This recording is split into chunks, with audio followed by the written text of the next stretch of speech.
नमस्कार, जय हिंद। आप लोगों ने ये वीडियो तो देखी ली होगी। ये वीडियो आज से 2 दिन पहले यानी 6 जुलाई मुहर्रम वाले दिन की है और ये हमारे जम्मू जिला की वीडियो है जहां पे खुलेआम प्रशासन के सामने फिलिस्तीन के झंडे दिखाए जा रहे हैं और प्रशासन ने कुछ नहीं किया। अभी भी ये जांच का विषय है और आज 2 दिन हो गए परंतु इस व्यक्ति की अरेस्टिंग नहीं हुई है।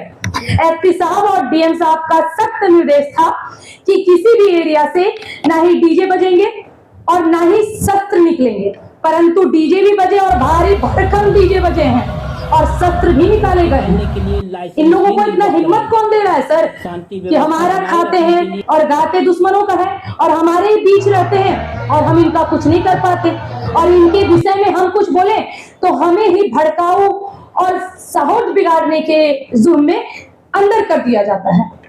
आज से कुछ महीना पहले की बात है, बलियाडीह हम सभी सनातनियों के साथ पहुंचे थे जहां हनुमान चालीसा का पाठ करना था हमारे हनुमान मंदिर में और वहां से लौटते वक्त सो कॉल्ड शांति दूत जिनसे हम भाईचारा निभाने की बात करते हैं उन्होंने हमारे ऊपर हमला कर दिया जिसमें हमारे कई हिंदू साथी घायल भी हुए।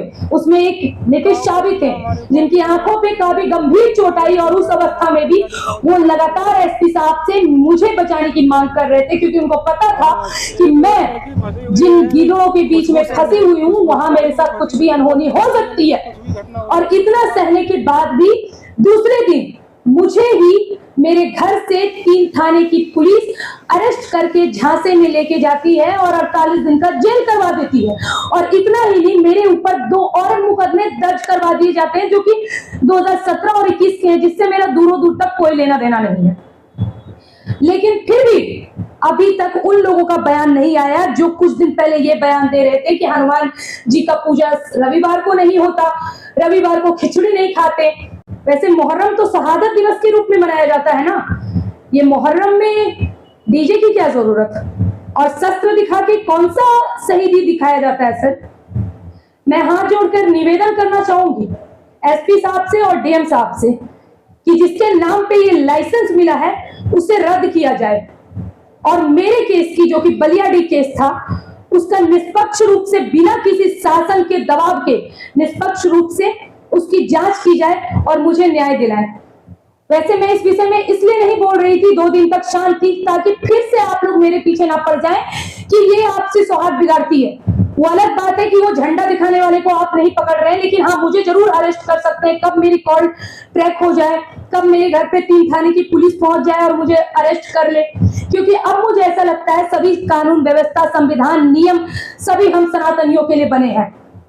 सोचने वाले बात है सर, हम अपने देश के लिए आवाज उठा रहे हैं, धर्म के लिए आवाज उठा रहे हैं और जो भी हमारे देश के विरुद्ध गतिविधियां करता है उनके विरुद्ध आवाज उठा रहे हैं। और मैंने आवेदन दिया था अपने मलयपुर थाना में कि हमारे घर की तरफ से इनका जुलूस पार नहीं होना चाहिए क्योंकि हमारे भी घर के सामने हनुमान जी का मंदिर है, हमारी भी धार्मिक आस्था है जिसे ठेस पहुंचती है, क्योंकि हमारे ऊपर तो यही आरोप लगाए गए कि हमने उनकी धार्मिक भावना को ठेस पहुंचाया। भले उसके कोई प्रमाण नहीं मिले परंतु फिर भी हमें 48 दिन का जेल भोगना पड़ा। लेकिन 2 दिन हो गए हैं, फिलिस्तीन का झंडा दिखाने वाला अभी तक ये युवक अरेस्ट नहीं हुआ।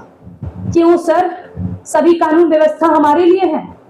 आज कहां गए वो सारे लोग जो कह रहे थे सभी मुसलमान बुरे नहीं होते, कलाम भी इस देश के थे, कलाम को इस देश के हिंदुओं ने भी पूजा है, मुसलमानों ने भी पूजा है।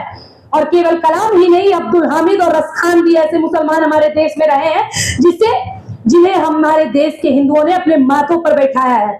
लेकिन ये कलाम के वंशज लग रहे हैं सर, ये कलाम को पूजने वाले आपको लग रहे हैं। ये कलाम को पूजने वाले नहीं, ये कसाब को पूजने वाले हैं, ये अफजल गुरु को पूजने वाले हैं और इसके खिलाफ इतनी सख्त कार्रवाई होनी चाहिए कि आने वाली 7 पुश्तें भी ऐसा कारनामा करने से पहले 1000 बार सोचे। मुझे लगातार 2 दिन से जान से मारने की धमकी आ रही है। जब से मैंने आवेदन दिया कि मेरे घर की तरफ से जुलूस नहीं निकलना चाहिए, फिर भी कुछ सेकुलर सोच के लोगों ने उस जगह से जुलूस निकाला, ये जानते हुए भी कि उन लोगों का क्या प्रतिक्रिया था मेरे लिए आज से कुछ महीना पहले। और केवल मैं अकेले नहीं, बहुत से हिंदुओं को इसका सामना करना पड़ा।